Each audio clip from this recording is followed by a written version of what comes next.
तो मैं ये कहना चाह रहा हूं, सरकार को समाज चुन के भेजता है। सरकार हमारी एक नुमाइंदी है। सरकार हमारी पीड़ाओं को हल करने के लिए ही चुनी जाती है। और सरकार, जहां तक बाबा साहब अम्बेडकर का सवाल है, अगर बाबा साहब अम्बेडकर की सुप्रीम कोर्ट में मूर्ति लगी, इसके लिए धन्यवाद, साधुवाद। लेकिन ये बड़े दुख की बात है कि ग्वालियर हाई कोर्ट से वहां से मूर्ति लौट गई। ये किसकी बात कहेंगे आप? सरकार तो वहां पे भी है। पर मैं ये कहना चाहता हूं कि भारतीय संविधान के ऊपर किसी भी प्रकार की टीका टिप्पणी जो की जा रही है, ये बिल्कुल गलत की जा रही है। और आज संविधान दिवस के उपलक्ष्य में इस मंच के माध्यम से हम सबका कर्तव्य है कि भारतीय संविधान की रक्षा है तो हमारी रक्षा है। भारतीय संविधान सुरक्षित है तो हम सुरक्षित हैं। हम सरकार आती है, सरकार जाती है। सरकार को नेक नियत रखते हुए देश हित में, समाज हित में, सबके हित में काम करना उसकी जिम्मेदारी है। अगर वो हमारे लिए और हमारे हित के लिए, आगामी भविष्य की पीढ़ियों के लिए जितना भी काम करेंगी, ये हर सरकार की, हर देश के प्रधानमंत्री जी का और हर देश के राज्यों के मुख्यमंत्रियों का, राज्यपालों का, राष्ट्रपतियों का ये कर्तव्य बनता है। मैं जब थाईलैंड में था, थाईलैंड के मैंने 22 राज्य लगभग घूमा हूँ। वहाँ 77 प्रोविंशियल हैं, छोटे बड़े। वहाँ के राजा यानी प्रिंस जाके पूछते हैं कि तुम्हारे पास मकान तो नहीं है? तुम्हारे पास मकान नहीं है तो उसका मकान बनवाया जाता है। जिसके पास रोजगार नहीं होता उसको रोजगार दिया जाता है। यही हाल मैंने भूटान में देखा। मैं भूटान में रहा कम से कम 15-20 दिन। मैंने भूटान के भी राजकुमार साहब से एक बार मिलने का मुझे मौका मिला। तो मैं ये कहना चाह रहा हूँ, सरकार को समाज चुन के भेजता है। सरकार हमारी एक नुमाइंदी है। सरकार हमारी पीड़ाओं को हल करने के लिए ही चुनी जाती है। और सरकार, जहां तक बाबा साहब अम्बेडकर का सवाल है, अगर बाबा साहब अम्बेडकर की सुप्रीम कोर्ट में मूर्ति लगी, इसके लिए धन्यवाद, साधुवाद। लेकिन ये बड़े दुख की बात है कि ग्वालियर हाई कोर्ट से वहां से मूर्ति लौट गई। ये किसकी बात कहेंगे आप? सरकार तो वहां पे भी है।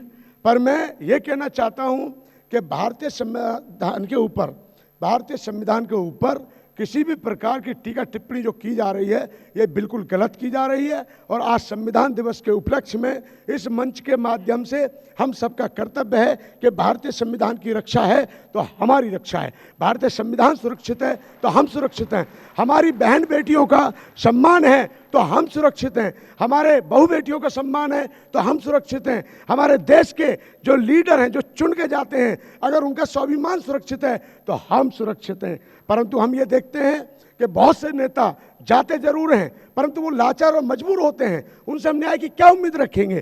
फिर भी उन्हीं में कुछ नेता अच्छे निकलते हैं जो हमारे मौलिक अधिकार की रक्षा के लिए अपनी आवाज़ उठाते हैं और बुलंद रखते हैं अपनी आवाज़ को। और इन सबको एकत्रित करने में मेन भूमिका हर वर्ष निभाने वाले कौन हैं?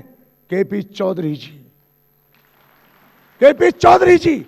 मैंने बहुत सारे नेता देखे, बहुत सारे उद्योगपति देखे, बहुत सारे लखपति, करोड़पति देखे, लेकिन इस जगह पर कार्यक्रम सुनियोजित करना इतना आसान नहीं है। अब मैं आप सभी को एक खुशखबरी सुनाना चाहता हूं। इसके ऊपर तो हमारे प्रिय उपासक सभी बोलेंगे। काइंडली 1 मिनट लूंगा सर मैं आपकी। सबसे बड़ी बात, मेरे यहाँ सभी प्रिय उपासक बैठे हैं। जोशी साहब मेरे बहुत प्रिय हैं, बचपन से देखा है इन्होंने मुझे। सभी ने मुझे बहुत प्यार दिया, स्नेह दिया है। और आज भारत के सभी राज्यों में भ्रमण किया, कुछ कंट्रियों में जाने का अवसर प्राप्त हुआ। एक पीड़ा थी सर, एक पीड़ा ये थी सर, एक ये 2 मिनट लूंगा बस प्लीज। एक पीड़ा थी भारत के बौद्ध अनुयायी और भारत के बौद्ध भिक्षु जब कभी बोध गया जाते थे, उनका अपना कोई ऐसा बुद्ध विहार नहीं था। वह Thailand, Japan, Malaysia, Cambodia, Laos, Myanmar, Indonesia सब कंट्रियों के बुद्ध विहार थे, परंतु लेकिन भारतवासियों का एक ऐसा बुद्ध विहार नहीं था जहां 1500 व्यक्तियों को शरण मिल सके, वहां रह सके।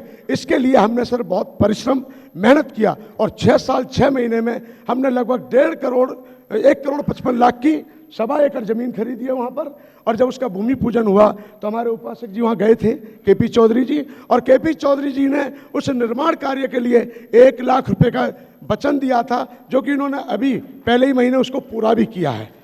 और मैं पुनः आप सभी से आग्रह करूंगा, उस ऐतिहासिक पल में साक्षी बनने के लिए 14 दिसंबर 2025